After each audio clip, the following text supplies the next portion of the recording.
አላችሁ ወዳጆቼ? እንዴት ከርማችኋል? እንዴት ሰንብታችሁልኛል? እኔ ያለሁኝ እግዚአብሔር ይመስገን ሰላም ነኝ።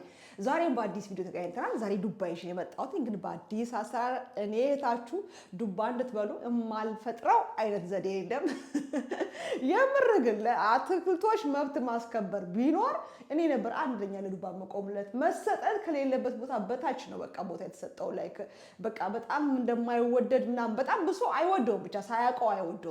እና ለዛ እንግዲህ የተቻለን ዘዴ እየፈጠርን እንግዲህ የማይወዱ ሰዎችን ለማብላት ለመመገብ እንሞክራለን። ለማንኛውም ዛሬ በአዲስ አሰራር ዱባን ይዤ መጥቻለሁ። ስለዚህ እሱን እንዴት ነው ማዘጋጀው የሚለው ነገር ደግሞ አብረን እናያለን። አብራችሁ ዱባ ወጥ እንደመሆኑ መጠን እንግዲህ የምንሰራው ምግብ ወይም ወጥ ከመጀመሪያ የምንጀምረው ዱባውን ከማዘጋጀት ነው። ስለዚህ ጠንካራ ነው፣ እንደዚህ እንቆርጠዋለን። ከዛ በእንደዚህ አይነት ሁኔታ ከቆራረጥነው በኋላ ከፈለጋችሁ ሙሉን መላጥ ትችላላችሁ። እኔ ስለማይመቸኝ ነው እንደዚህ አድርጋችሁ ትሉታላችሁ። ጠንካራ ነው ቅርፊቱ።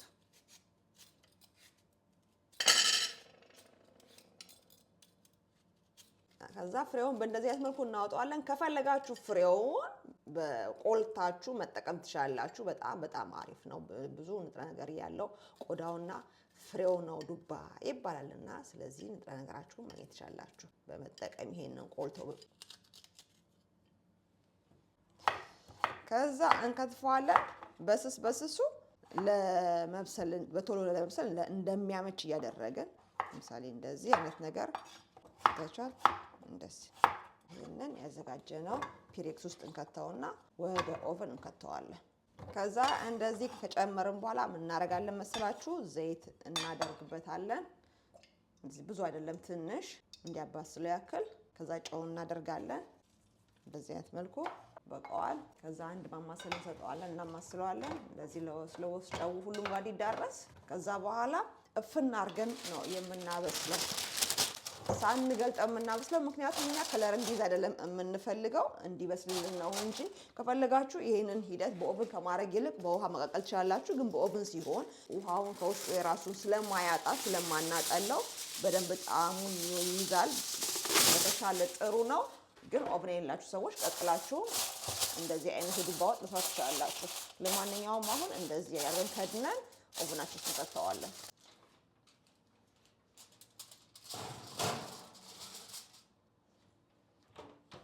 አሁን ደግሞ ከዱባው ውጪ ለመስራት የሚያስፈልገን ግብአት አሳያችኋለሁ። ሽንኩርት ያስፈልጋል። እንደዚህ በዛ ያለ ዶሮ የሚል ቁሌት ነው የምንሰራው።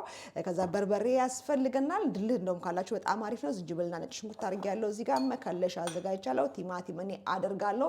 ኖርማሊ ግን አይደረግም። ቆፍጠን ያለ ቀይ ወጥ ነው የሚሰራው። የዱባ ወጥ ሲሰራ በቃ ልክ እንደ ዶሮ ነው የሚሰራው። ከዛ ጨውና ዘይት እንጠቀማለን ማለት ነው። ስለዚህ ያው ስራዬን ስጀምር ሽንኩርቴን ቶሎ ከተፍ አደርግና ከዛ ብረት ድስታችን ውስጥ እንጨምረውና እናበስለዋለን። እንደ ሁሌውም እንደምናደርገው በዛ ያለ ሽንኩርት የምናደርገው ብያቸዋለሁ።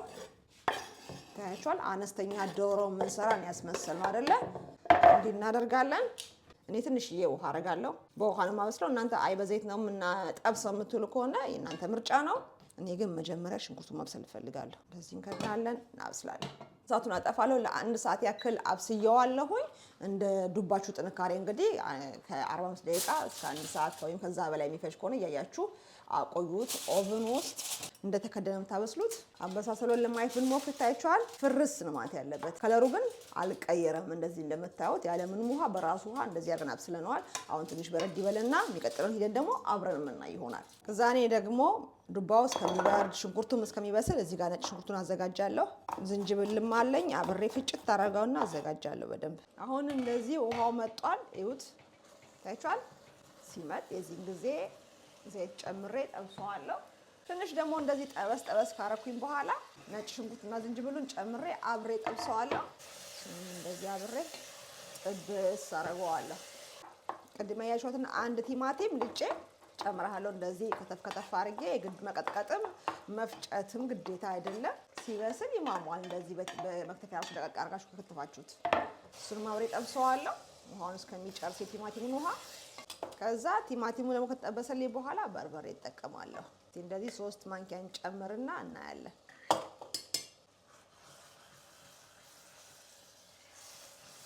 በቃዋል። ባይሆን እንደ ዶሮ መሆኑ ይቀራል እንጂ አንቃጠልም አይደለ? ስለዚህ በቃዋል። 3 ማንኪያ ጨምሬያለሁኝ። ይሄንን አቁላላለሁ ማለት ነው። ድል ያላችሁ በጣም አሪፍ ነው። የማቃጠሉን መጠን እንዲቀንስላችሁ ብዙም እንዳያለፋችሁ ድል ብትሰሩት አሪፍ ነው። እኔ ስለሌለኝ ነው። ዱባን እንግዲህ በጣም ብዙ ሰው የሚጠላው ዱባ መሆኑን ስላወቀ ብቻ ነው። ታውቃላችሁ አይደለ? ስለዚህ ዱባ መሆኑን እንዳይታወቅ ምን እናደርጋለን? እኛ ቅርጹን እንቀይራለን ማለት ነው።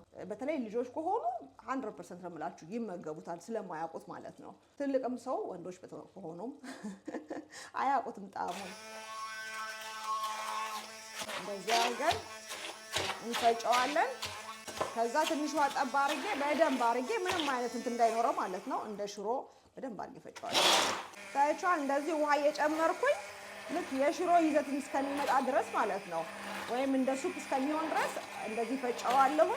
ልክ በዚህ ይዘት እንደዚህ ከተፈጫችሁት በኋላ ታበቃላችሁ። ከፈለጋችሁ በብሌንደር ማድረግ ትችላላችሁ፣ በፉድ ፕሮሰሰር በፈለጋችሁት ማድረግ ትችላላችሁ። እኔ ቃል ለማውራት ነው በዚህ የማደርገው፣ ቀላልም ስለሆነ ነው።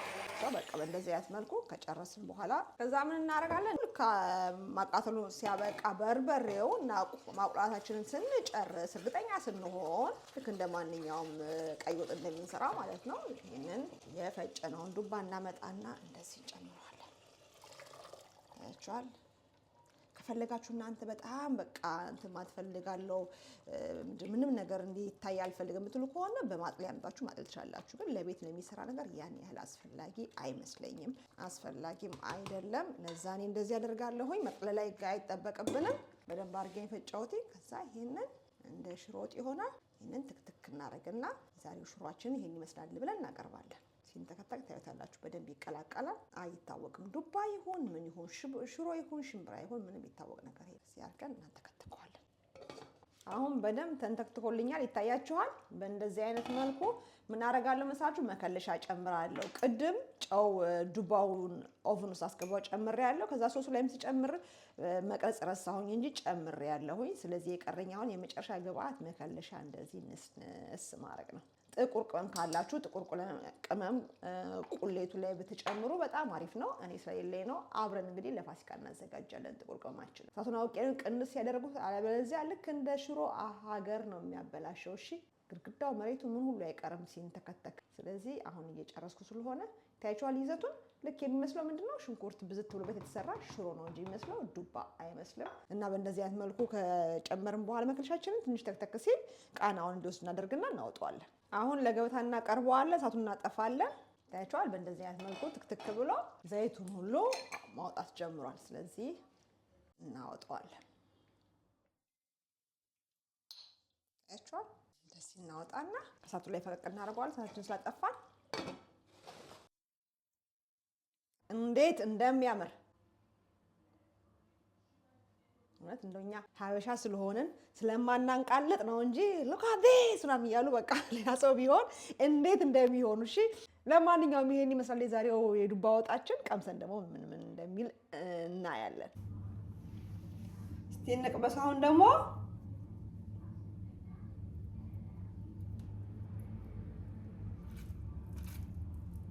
ያቹት በቃ ልክ እንደ ሽሮ በቃ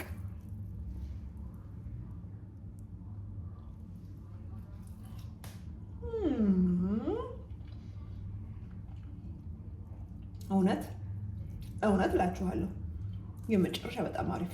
የምሬን ነው የምላችሁ። አንደርሬትድ የተደረገ አትክልት ቢኖር ዱባ ነው። ልክ እንደዚህ ሰሩትና ሽሮ ጭክን ያለ ሽሮ ሰርቻ ያቀረብኩኝ ትላላችሁና ተገቢውን ያክል ንጥረ ነገር ከዱባ ማግኘት ያለብን ንጥረ ነገር እኛና ቤተሰባችን እናገኛለን ማለት ነው።